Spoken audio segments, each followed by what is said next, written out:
Emmanuel Macron, lui, est à Brégançon pour quelques jours de vacances dans la résidence présidentielle. Après son omniprésence olympique, il doit désormais se concentrer sur la nomination de son futur Premier ministre, Alexandre Chauveau. Le président a fixé comme échéance la mi-août pour nommer le successeur de Gabriel Attal. Oui, et une seule certitude à ce stade, ça ne devrait pas être une personnalité issue du camp présidentiel. C'est en tout cas ce qu'ont plaidé plusieurs cadres de la Macronie la semaine dernière en réunion de groupe, comme pour montrer que la majorité sortante avait acté la nécessité de changements exprimés par les Français dans les urnes. Alors si à gauche, Lucie Castet s'affiche sur le terrain pour tenter de mettre la pression au chef de l'État, celui-ci a déjà quasiment écarté cette hypothèse, estimant que le nouveau Front populaire n'avait pas de majorité pour gouverner.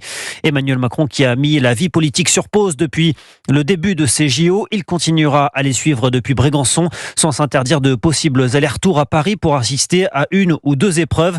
En attendant, le président laisse la situation politique se décanter et étudie tous les profils susceptibles de diriger une grande coalition qui irait de la droite républicaine à certains députés socialistes. Ce matin, interrogé par nos confrères de France 2, Gérald Darmanin évoque Xavier Bertrand comme étant, je cite, un homme politique de très grande compétence, appuyant ainsi l'hypothèse d'un Premier ministre issu du centre droit. Merci Alexandre Chauveau.